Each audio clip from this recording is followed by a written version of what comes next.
Hello everyone, most welcome your favourite channel Future Mantra by Ruchi ma'am. Guys, आज हम लोग CTET के एक अहम टॉपिक पे चर्चा करने वाले हैं। जैसा कि आज आप प्रकरण में देख रहे होंगे, धातु अधातु के बारे में आज हम जानेंगे। यहाँ से जितने भी क्वेश्चंस आपके सीटेट के एग्ज़ाम में या फिर आपने बीपीएससी के अगर फॉर्म सबमिट कर रखे होंगे तो उसके एग्ज़ाम में देखने को मिल जाएंगे। जितने भी सभी एक दिवसीय एग्ज़ाम में आपको यहाँ से देखने को मिल जाएंगे क्वेश्चंस। तो आज हम लोग कुछ नए तरीके से पढ़ने जा रहे हैं। पहले हम लोग थ्योरी के बारे में चर्चा करेंगे और थ्योरी के बाद हम लोग इसके बेस पे धातु अधातु से कितने प्रश्न बन सकते हैं उसको हम लोग आज यहाँ पे चर्चा करेंगे। तो चलिए, बिल्कुल समय ना खराब करते हुए सीधे मुद्दे पे हम लोग बात करते हैं। गाइज, लाइक और कमेंट शेयर करने के लिए हम आपसे नहीं बोलेंगे। अगर आपको मैम की मेहनत पसंद आएगी तो ज़रूर आप करिएगा। खैर, अभी हम लोगों को केवल और केवल पढ़ाई पे ध्यान देना है, क्योंकि अब हमारे पास 7 जुलाई 2024 टाइम बहुत कम है सीटेट को लेके। चलिए आइए आज हम देखते हैं।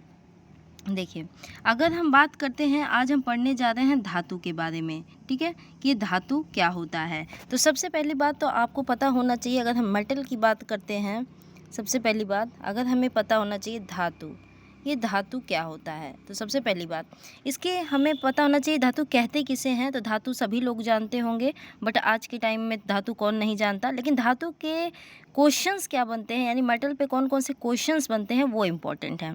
तो यानी कि इलेक्ट्रॉन को त्यागने की क्षमता, यानी त्याग कर जो धनायन बनाता है, यानी कि पॉजिटिव चार्ज लेता है, उसको हम क्या कहते हैं, धातु कहते हैं। जैसे एक एक प्रॉपर्टीज़ को आप लिखते चलिएगा। Na अपने एक इलेक्ट्रॉन को त्यागता है तो Na+ का निर्माण होता है। तो पहली प्रॉपर्टी हमें मिल गई, Na जब एक इलेक्ट्रॉन का त्याग करेगा तो वहाँ पे धातु धनायन होगी। ठीक है।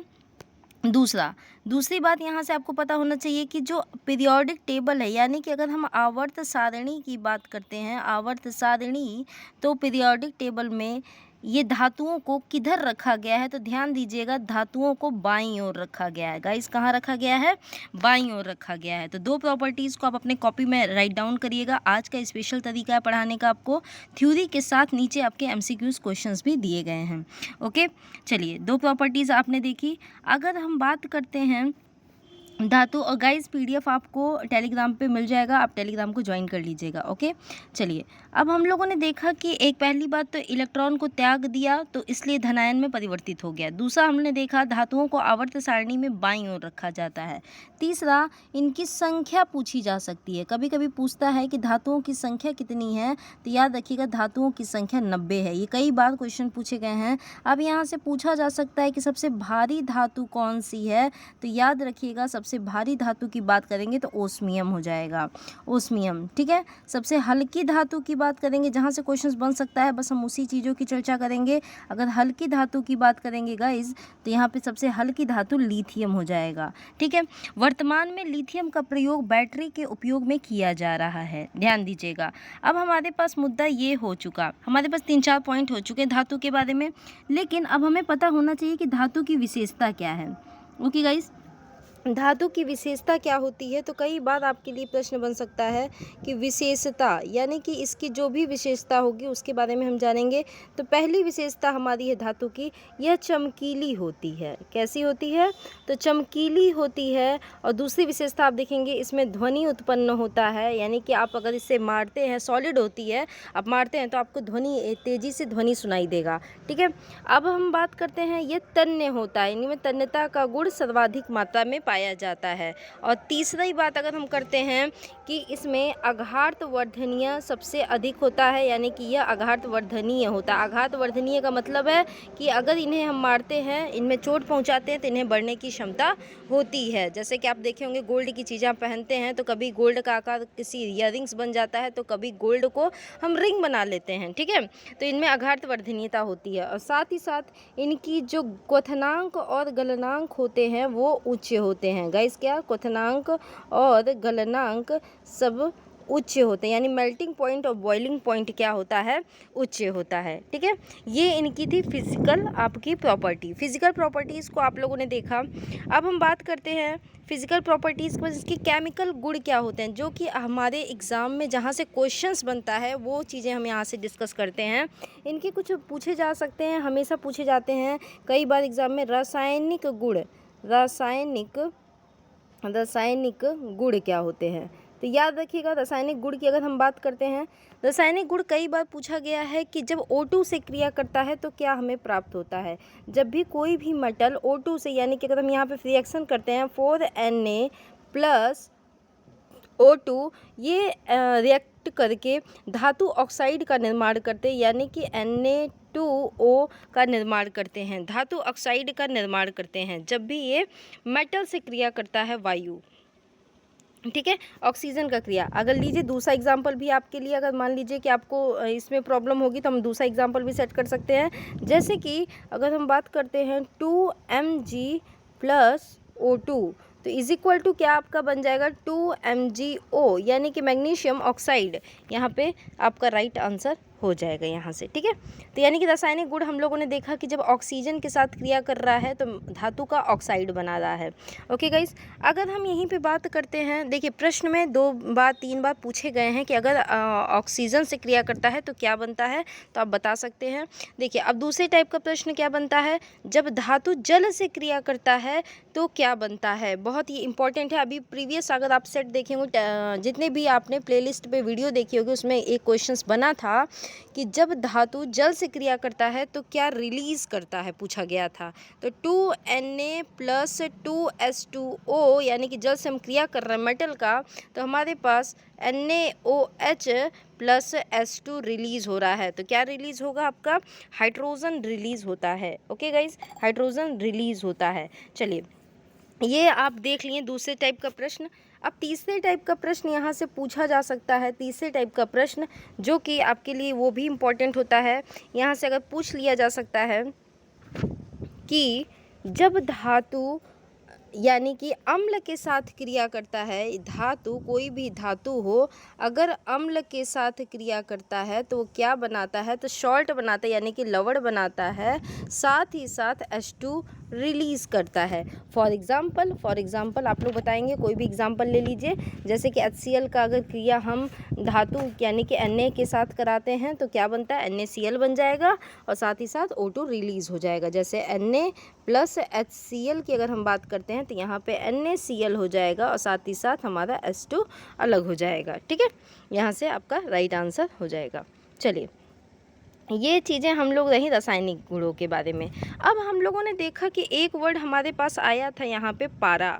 ठीक है, देखिए पारा की अगर हम बात करते हैं तो यह एक ऐसी धातु होती है जो द्रव अवस्था में पाई जाती है। वो मोस्ट इम्पॉर्टेंट कई बार पूछा गया है, द्रव अवस्था में पाई जाती है वो कौन सी धातु होती है, एक्सेप्शन है केस, तो ये पारा होती है। पारा का कई बार पूछा गया है, इसका संकेत क्या होता है, तो इसका संकेत Hg होता है। और साथ ही साथ याद रखिएगा इसका लैटिन नाम क्या होता है, तो हाइड्राग्राम होता है। हाइड्राग्राम कहते हैं इसे, इसका लैटिन नाम हाइड्राग्राम होता है। कई बार प्रश्न लोगों को नहीं पता होता है और यहाँ से क्वेश्चंस कई सारे बन जाते हैं। ठीक है, हाइड्राग्राम। अब इसमें से पूछ लिया जाएगा कि अगर पारा का अयस्क बताते हैं, देखिए वीडियो को पॉज करके आप आराम से नोट कर लीजिएगा जितने भी पॉइंट आपको केवल और केवल एग्जाम की दृष्टि से नोटेड पॉइंट बता रहे हैं ताकि सॉलिड पॉइंट आपको पता हो। ठीक है, अगर यहाँ से पूछा गया पारा का अयस्क के बारे में, तो इसका अयस्क होता है सीने बाद। ठीक है, याद रखिएगा सीने बाद इसके अयस्क का नाम होता है। चलिए, अगर देखिए पारा से एक और चीज़ है जो आपको पता होनी चाहिए, पारा से कभी कभी पूछा जा गया है कि पारा से या फिर मिनीमाता रोग, कई बार पूछा गया है मिनीमाता रोग, यानी कि पारा की जब अधिकता होती है, याद रखेंगे जब पारा की अधिकता होती है तो कौन सी बीमारी होती है, मिनीमाटा होती है। और ये कहाँ पे ज़्यादा पाई गई थी, तो जापान की खाड़ी के नाम से जानी जाती है क्योंकि वहीं पे ये रोग पाया गया, वहाँ पारा की अधिकता होने के कारण वहाँ का नाम ही पाया गया मिनीमाटा, जापान की खाड़ी का, इसीलिए इस रोग को हम लोग रख दिए थे मिनीमाटा। ठीक है, अब याद रखेंगे यहाँ से कि धातु जो होती है उसकी प्रॉपर्टीज़ की अगर हम बात करते हैं तो धातु हमेशा सुचालक होती है, लेकिन एक्सेप्शन में कुछ धातु है। जैसे कि अगर हम बात करते हैं लेड की बात कर लिए, या शीशा जिसका संकेत क्या होता है, Pb होता है। Pb, इसका संकेत Pb होता है। यह कुचालक होता है। ये क्या होता है? ये सुचालक न होके कुचालक होता है। कुचालक, ठीक है, कुचालक होता है। इसमें फ्लो इलेक्ट्रॉन यानी फ्री इलेक्ट्रॉन नहीं पाया जाता। जैसे अगर अयस्क की बात करेंगे, कभी कभी पूछा गया है कि लेड का अयस्क क्या होता है, तो याद रखिएगा लेड का अयस्क Pb होता है, ठीक है। गैलेना जिसे हम कहते हैं उसका अयस्क होता है, ठीक है। तो धातु से आपने देखा कि लगातार हम लोगों ने कई सारी चीज़ें चर्चा की। पहले हम लोगों ने धातु को जाना कि धातु है क्या, फिर उसके बाद किस प्रकार से बनता है, आवर्त सारणी में कितनी रखी गई है, इसकी संख्या कितनी होती है और इसमें कौन कौन से प्रॉपर्टीज़ पाई जाती है, और यह किस किस से, जब वायु से क्रिया करेगी तो क्या बनेगा, जल से क्रिया करेगी तो क्या बनेगा, यदि अधिकता इसकी हो जाएगी तो कौन सा रोग होगा। ये सभी चीज़ें हम लोगों ने देख लिया, ठीक है। अब गाइज पेशेंस बना के रखिएगा, लास्ट तक एंड तक आप वीडियो को देखिएगा। पॉइंट वाइज आपको बता रही हूँ, बहुत ही शॉर्ट पॉइंट में, जितने ही आपके एग्जाम में यहाँ से बन जाए क्वेश्चन, ठीक है। देखिए और याद रखिएगा, जो फ्यूज तार बनाने में ये उपयोग किया जाता है वो सभी किसका उपयोग किया जाता है, तो वो सब धातुओं का ही उपयोग किया जाता है। अब हम पढ़ने जा रहे हैं नॉन मेटेलॉइड यानी कि अधातु के बारे में पढ़ने जा रहे हैं। तो अधातु क्या होता है, आइए लिखते हैं। अधातु लिखते रहिएगा, जो चीज़ें हम नहीं लिख पा रहे हैं वो आप सुन के और लिख लीजिएगा, वॉइस को सुनते रहिएगा आराम से, हैं। चलिए, ऐसे तत्व जो इलेक्ट्रॉन को ग्रहण करके ऋणायन में परिवर्तित होते हैं, यानी यह इलेक्ट्रॉन को क्या करेगा, ग्रहण करेगा। यानी कि O+2 इलेक्ट्रॉन अगर ग्रहण करता है तो हमेशा O पे 2 नेगेटिव चार्ज होते हैं, ठीक है। O पे 2 नेगेटिव चार्ज होते हैं, यानी कि इलेक्ट्रॉन को इसने क्या किया, ग्रहण किया, ऋणायन में परिवर्तित हो गया। इसे हम अधातु कहते हैं। याद रखिएगा, अधातु कहाँ पे रखी गई आवर्त सारणी में, तो राइट साइड में रखी गई है। अब ये पूछा जाता है कि इनकी संख्या कितनी होती है, तो याद रखेंगे इस अधातुओं की संख्या 22 होती है, 22 होती है, ठीक है। चलिए, बहुत बढ़िया, सभी लोग बहुत अच्छा कमेंट कर रहे हैं, बहुत बढ़िया। चलो, अधातु के बारे में हम लोग जाना कि इलेक्ट्रॉन को त्यागता है और ऋणायन में परिवर्तित हो जाता है, और इसे राइट साइड में रखा गया। इनकी संख्या कितनी होती है, तो इनकी संख्या 22 होती है। साथ ही साथ अब हम लोगों को पता होना चाहिए कि एक ऐसा अधातु जो कि द्रव्य अवस्था में पाया जाता है, या फिर आपको पता होगा कि ऐसा कौन सा एक्सेप्शन धातु है, तो आपका ब्रोमीन है, ठीक है। ब्रोमीन है 22 धातु है जो कि ठोस अवस्था में पाई जाती है, लेकिन उसमें जो ब्रोमीन है आपका, वो कौन सी अवस्था में पाई जाती है, वो द्रव अवस्था में पाई जाती है। ब्रोमीन एक्सेप्शन है, जैसे कि वहाँ पे हम लोगों ने पारा को देखा था, ठीक है। अब इसकी विशेषताओं में देखते हैं कि इसकी विशेषताएं क्या होती हैं। आइए इसकी विशेषताएं यहीं पे देख लेते हैं। इसकी विशेषताएं क्या होती हैं गाइज, तो यहाँ पे इसकी विशेषताएं ये होती हैं, इसमें चमक नहीं होती है। अधातु में कोई विशेष प्रकार की चमक नहीं पाई जाती है, ठीक है। इसमें चमक नहीं होती है, ध्वनि उत्पन्न नहीं करती है, विद्युत के ऊष्मा का कुचालक होती है। क्या होती है, कुचालक होती है। बस एक ही आपका एक्सेप्शन में बनता है, ग्रेफाइड। याद रखिएगा, हम एक्सेप्शन ज़्यादा बताएंगे क्योंकि एग्ज़ाम में यहीं से फैक्चुअल क्वेश्चंस आ सकते हैं। ग्रेफाइड एक ऐसा होता है जो कि एकमात्र विद्युत का सुचालक होता है, एकमात्र विद्युत का सुचालक होता है, जो कि अधातु होते हुए भी, ठीक है। तो यहाँ से आप ये बातें जानते रहिएगा, ये आपको काम आएगा एग्ज़ाम में की दृष्टि से, ठीक है। चलिए आगे हम देखते हैं। अगर हम इनकी बात करते हैं तो फॉर एग्जांपल आप कई सारे अधातु देख सकते हैं। याद रखिएगा, इनका melting point and boiling point की अगर हम बात करते हैं, इनके melting point and boiling point के बारे में अगर हम बात करते हैं आपसे, तो इनका उनकी अपेक्षा कम होता है। किनकी अपेक्षा, मेटल की अपेक्षा।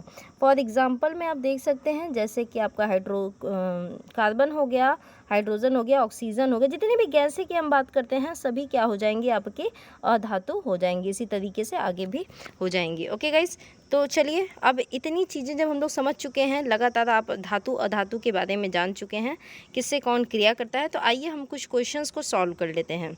बहुत ही बढ़िया बढ़िया क्वेश्चंस भी रखे गए हैं, क्वेश्चंस का लेवल देखिएगा। चलिए क्वेश्चंस बिना ही टाइम बिताए हुए फटाफट क्वेश्चंस पे आते हैं। पहला क्वेश्चन कहता है कि निम्न में से क्या अधातु का भौतिक गुण नहीं है। देखिए मैंने आपको फिजिकल प्रॉपर्टीज़ भी बता दी है इतने देर में, केमिकल प्रॉपर्टीज़ भी बताएंगे कि इसमें कौन सा अधातु का गुण नहीं है। तो अधातु का मतलब यही है कि इसमें अधिकतर किसको रखा गया है, इसमें अधिकतर ठोस अवस्था के साथ साथ आपका ब्रोमीन था, जो कि कौन सी अवस्था में पाया गया था, द्रव अवस्था में। यानी कि इसमें पहला क्वालिटी दे रहा है कि केवल ठोस अवस्था में होते हैं, तो गलत बात है भाई, द्रव अवस्था में पाए जाते हैं, तो यही इसका राइट आंसर हो जाएगा, क्योंकि पूछा है कि कौन सा गुण नहीं है। आघात वर्धिता न होकर तन्यता होती है, तो ये राइट है। उष्मा के विद्युत का कुचालक है, ये भी राइट हो जाएगा। निम्न गलनांक और क्वथनांक है, ये भी आपका राइट हो जाएगा। तो यहाँ से पहला आंसर आपका सबसे राइट आंसर हो जाएगा। ठीक है, सेकंड क्वेश्चन की ओर चलते हैं। सेकंड क्वेश्चन क्या कहता है, धातुओं के संबंध में निम्न में से कौन सा कथन गलत है। धातुओं के संबंध में अभी हम लोगों ने अधातु के बारे में बात किया था, अब हम लोगों ने धातुओं के बारे में, तो जितनी भी आपने फिजिकल प्रॉपर्टीज़ देखी है उसमें आप जान सकते हैं। तो पहली बात, ये चमकदार होती है, एकदम राइट है, उनमें पॉलिश किया जाता है। दूसरी बात है कि पारे को छोड़ के सभी तरल अवस्था में मुलायम होते हैं, तो ये आप बताइए ये सही है या फिर गलत है, बताएंगे। तो ये एकदम गलत है, ये आपका एकदम गलत है। तो यानी कि यहाँ से आपका बी आंसर राइट हो जाएगा, बी फॉर बॉम्बे यहाँ से आपका राइट आंसर हो जाएगा। ठीक है, तो यहाँ से आपका राइट आंसर कौन सा हो जाएगा, बी यहाँ से राइट आंसर हो जाएगा। बाकी क्वथनांक और गलनांक ऊंचे होता है, अभी आपने प्रॉपर्टीज़ में देखा था, और सभी आघातवर्धिता और नमनीय होते हैं। नेक्स्ट देखते हैं, नेक्स्ट, निम्न में से कौन सा युगल विस्थापन प्रदर्शित करता है। युगल विस्थापन का मतलब क्या होता है, इस प्रकार का जो मेटल से क्रिया करके सिल्वर नाइट्रेट यानी कि डिस्प्लेसमेंट रिएक्शन बताना है। डिस्प्लेसमेंट रिएक्शन आप देख रहे होंगे यहाँ पे AgNO3 यानी कि सोडियम, अगर नाइट्रेट की बात करते हैं, अगर ये Cu से रिएक्ट करता है तो क्या बनाता है, CuNO3 प्लस Ag, यानी कि मेटल को क्या किया, रिलीज़ किया, इसे हम कहते हैं डिस्प्लेसमेंट रिएक्शन। डिस्प्लेसमेंट रिएक्शन आपको दिख रहा होगा, डी आंसर एकदम राइट आंसर हो जाएगा। चलिए, दो क्वेश्चंस आपके लिए भी छोड़े जाएंगे, वो आप लोग कमेंट में कमेंट करिएगा कि यहाँ से कौन सा राइट आंसर हो जाएगा। चौथा देखते हैं, खाद्य पदार्थों के डिब्बों पर जिंक की बजाय टिन का लेप होता है, क्योंकि इम्पॉर्टेंट है, बहुत इंपॉर्टेंट है, क्योंकि आप ये बात ध्यान रखिएगा, जो Zn होता है वो अभिक्रियाशील, वो अत्यधिक अभिक्रियाशील होता है। ठीक है, इसीलिए क्या करते हैं कि उसकी परत चढ़ाई जाती है, उसकी लेप बनाई जाती है। तो यहाँ पे देखिएगा कि टिन की अपेक्षा जिंक का गलनांक अधिक होता है, टिन की अपेक्षा जिंक अधिक अभिक्रिया, तो जो भी कह रहा है अधिक अभिक्रियाशील होता है, एकदम राइट आंसर है, सी फॉर चेन्नई यहाँ से राइट आंसर हो जाएगा। चलिए, पांचवें क्वेश्चन को देखते हैं। पांचवा क्वेश्चन क्या कहता है, निम्नलिखित में से कौन सी गैसें अम्लीय वर्षा के लिए उत्तरदायी होती हैं। यानी कि रेन एसिड के बारे में बोला, एसिड रेन के बारे में बोल रहा है कि कौन सी गैसें अम्लीय वर्षा के लिए उत्तरदायी होती हैं। याद रखिएगा, अम्लीय वर्षा की अगर हम बात करते हैं तो हमारा SO2 की बात करें, NO2 की बात करते हैं, या फिर आपका CO2, तीनों ही उत्तरदायी होती हैं। परंतु जब भी हम बात करेंगे अम्लीय वर्षा की, तो सबसे अधिक जो उत्तरदायी होती है वो होती है हमारी H2SO4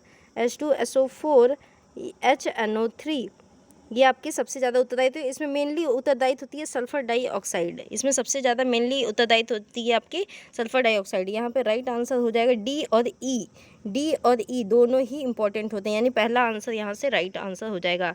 देखिए, कई बार पूछा गया एसिड रेन के बारे में, कई बार पूछा जाता है। खाना बनाते समय यदि बर्तन की तली बाहर से काली हो रही है, इसका क्या मतलब होता है, बताएंगे। फ्लेम आपने देखा होगा कि ब्लू कलर का फ्लेम कब हो जाता है, कब येलो कलर का फ्लेम हो जाता है, तो इसमें बताइएगा यहाँ से राइट आंसर क्या हो जाएगा। तो ध्यान रखिएगा, ईंधन पूरी तरह से नहीं जल रहा है, इसका यही मतलब होता है कि ईंधन जो अब जल रहा है वो पूरी तरीके से नहीं जल पा रहा है, जिसकी वजह से उसकी बाहर की जो तली है वो काली हो जा रही है। ठीक है, सातवां देखते हैं। सातवां क्या कहता है, कोई धातु ऑक्सीजन के साथ अभिक्रिया करके उच्च गलनांक और यौगिक निर्मित करती है, यह यौगिक जल में विलेय है, यह तत्व क्या हो सकता है, बताएंगे। यह तत्व क्या हो सकता है, ऑक्सीजन के साथ अभिक्रिया कर रही है और गलनांक वाला यौगिक निर्मित है, यह यौगिक क्या हो सकता है। तो कार्बन होगा नहीं, सिलिकॉन होगा नहीं, लोहा होगा नहीं, तीनों आपको पता है, ये तीनों ही नहीं होंगे। होगा तो होगा कौन सा हमारा धातु, वो भी कैल्शियम। कैल्शियम आपका राइट आंसर हो जाएगा। ठीक है, चलिए यहाँ देखते हैं 8वां क्वेश्चन, धातुओं का वह गुण जिसके कारण उन्हें चपटा किया जाता है उसमें आघात वर्धनीयता कहा जाता है। इनमें से कौन सा आघात वर्धनीयता का उदाहरण नहीं है? एग्जाम्पल बताना है कौन सा एग्जाम्पल नहीं है। तो याद रखिएगा, इसमें ईडियम पन्नी एक होता है, वह जो है कि आघात वर्धनीयता उसे कहा जाता है, इसमें उसका गुण नहीं पाया जाता। ठीक है। 9वां क्वेश्चन मोस्ट इंपॉर्टेंट है, सभी लोग कमेंट करेंगे और इस सूची को आप मिलाकर छोड़ेंगे, क्योंकि कल का सेशन जब भी हम केमिस्ट्री का स्टार्ट करने वाले हैं, साइंस का सेशन आपके लिए सीटेट का लाएंगे, पहला ही यही क्वेश्चन होगा, सबसे पहला यही नंबर का क्वेश्चन डालेंगे और 9वें क्वेश्चन का सभी का हमें कॉमेंट चाहिए। मैंने बोला कि आपके 2 क्वेश्चन को छोड़ा जाएगा और वो क्वेश्चन के साथ, जैसे बुझा हुआ चूने की अगर हम बात करते हैं, आप इसका फॉर्मूला लिख के बताएंगे। क्या होता है चूना पत्थर की अगर हम बात करेंगे, सादा नमक की बात करेंगे, कैल्शियम सोडियम क्लोराइड, हाँ ठीक है, कास्टिक सोडा की बात करेंगे, बिना बुझा हुआ चूना यानी जिसे CaO कहा जाता है, कैल्शियम ऑक्साइड, उसकी बात करेंगे। तो आप इसमें सब में मिला के इसका फार्मूला बना के बताएंगे। ठीक है। तो 9वें क्वेश्चन का आंसर आप करेंगे। चलिए 10वां क्वेश्चन देखते हैं। 10वां क्वेश्चन क्या कहता है, लोहे की फ्राइंग पैन को जंग से बचाने के लिए निम्न में से कौन सी विधि का प्रयोग किया जाता है? पेंट लगाकर, जिंक की परत लगाकर, या ग्रीस लगाकर, या फिर ऊपर की सभी। जब भी हम रस्टिंग की बात करते हैं, जब भी जंग लग जाता है तो गैल्वनाइजेशन होता है। गैल्वनाइजेशन जो कि किससे होता है? जिंक से होता है। गैल्वनाइजेशन या गैल्वनीकरण कहा जाता है। लोहे की फ्राइंग पैन की बात कर रहा है तो ये पेंट लगाकर भी कर सकते हैं, जिंक की परत लगाकर या फिर ग्रीस लगाकर। तो यहाँ पे उपयुक्त में से सभी हो जाएगा, लेकिन जो मेनली आंसर होना चाहिए वो आपका सबसे जो अप्रोप्रिएट आंसर है वो जिंक की परत लगाकर, यानी कि बी यहाँ से राइट आंसर हो जाएगा। तो गाइज आपने देखा कि थ्योरी के साथ आपके 10-15 क्वेश्चंस आपको यहाँ से एक्सप्लेनेशन के साथ देखने को मिले, और साथ ही साथ यहाँ पे आपने हर क्वेश्चंस का एक्सप्लेनेशन बहुत ही बढ़िया तरीके से समझा। आप लोग एक क्वेश्चन को छोड़ा गया है, उसके लिए आप लोग कमेंट कर दीजिएगा कि आप इसमें राइट आंसर क्या हो जाएगा। ओके। और सेशन अगर अच्छा लग रहा हो, मैम की मेहनत पसंद आ रही हो, तो like comment share and subscribe जरूर करिएगा। जय हिंद क्लास।